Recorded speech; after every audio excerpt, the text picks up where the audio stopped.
Thank you, everybody. Really delighted to be able to just share a little bit with you today about the work that we're doing in Dorset.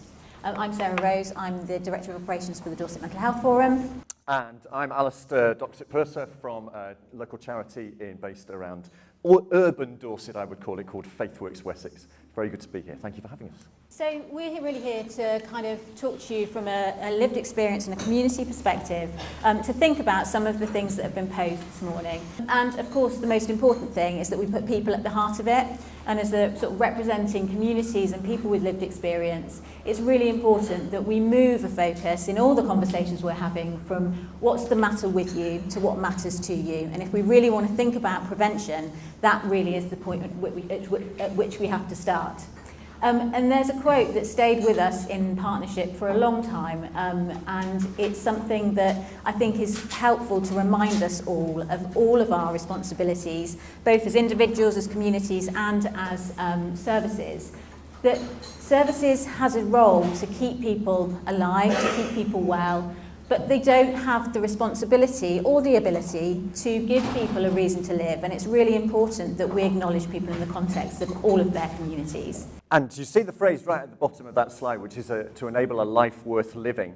We sometimes call it a life in all its fullness. I want to give you an example. We run 4 food banks across the Dorset area. A food bank is not, as maybe some of you may remember. We call them now life centres, because actually there is a range of partners in the room. You go into there, you will not see any food, except a cup of tea and a biscuit that someone might give you. Because actually the food's out the back. The most important thing is the conversation. What we love is, I'm going to tell you a little story. You can ask me about Joe later on if you like, because that's a different story. But there's another family who came into our food bank in our life centre in Christchurch. They were a family of a mother and 2 adult children. All 3 of them had major mental health issues. We started the conversation at our very simple voluntary faith sector end. The conversation was about the fact that they were about to be evicted from their home. They needed food because they were putting all their money into paying their rent. Actually, what they needed was someone to sit down and talk about their money. Went through their money issues. We have a community of money advice debt service. Went through some of that. They talked to Shelter, who were in the room. They talked to the council, who were in the room. And actually, the timing worked perfectly for them to get into one of what we call our Hope into Action supported houses. They have been there for about 1.5 years, working with a voluntary team from a local church as a friendship team and a tenancy worker. The son has now got a job, is working more or less full time.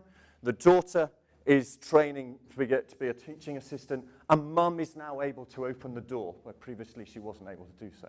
All I wanted to try and explain is life for that family, a life worth living, had a whole series of partners, but it started with someone walking through the door at a voluntary session. And I suppose one of the things that we were pondering when we were thinking about how we present a little snapshot, really, this is a diagram that we use quite a lot in services. We work in partnership with healthcare regularly, but the parallels really kind of sweep, not just from an individual basis, but also for teams and systems. And actually, it's really important that we acknowledge all of us. You know, we all have roles, we all have identities, but that doesn't mean that we don't cross into other elements. We're all part of a community, we're all part of society, but actually sometimes we have a specific role and responsibility. And if we're really going to think about how we move to communities, we have to address the sharing of power and the fact that the agendas actually are driven by a range of different elements. So if you think about communities as where life happens, as Alistair's described, where there are lots and lots of different things that help to bring meaning and purpose into life. If you think about people, patients, people who contribute their experiences to help us on this journey, they bring with them their experiences of using services, of trauma, of loss, of all of the things that make us human. And then professionally, we bring with us our expertise, professional qualifications, and we need a mixture of all of this in order to make sure that we're really setting collaborative agendas and moving things forward. So one of the other challenges, of course, come down that we're all talking about today is the analog to digital. I know you know this, but I feel I have to say it.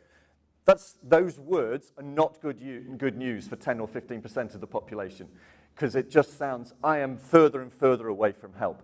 The reason we put up the Poverty Truth Commission, if you're not familiar with it, look it up. It's terrific. I know Phil's here and Mel's here who were involved in the Bournemouth, Christchurch and Poole one. It's getting civic commissioners, so those of us who have some responsibility and leadership in an area, with community commissioners, those who are experiencing different types of poverty. And one of the things that came out of the BCP Poverty Truth Commission last time was a whole section around humanising the process. Do not call me a referral. Do not give me a number. I am a person. And actually, it'd be even better sometimes if you came to me rather than me always having to go to you and to you and to you and to you. I won't say any more, but do ask us more or ask others in the room about BCP. They're just starting their second one. If you haven't looked it up, have a look at it. It'd be great to see it right across the country. So one of the things that we feel really strongly about is if you're going to partner with people and communities, then it's really important that people and communities have an opportunity to make sense of their own experiences for themselves. We work in partnership and deliver recovery education, as many of you sitting in this room will be familiar with, and it's really about creating opportunities for people to make sense of what matters to them so they can come to the table with their own ideas and their own thoughts and their own aspirations. And my request is Community Money Advice is one of the few face-to-face free debt services. We and Citizens Advice are the only people providing that in BCP. And I would love to do some research in the impact on mental health of getting your debt sorted out. Because if your debt is here, that's all you're thinking about. If you take it away, we've seen more and more cases where people's mental health improves. We're back to the older, wider determinants of health. There are lots of experiments that it'd be good to do with your voluntary sector. They just need to understand we're a bit messy at times. Thank you.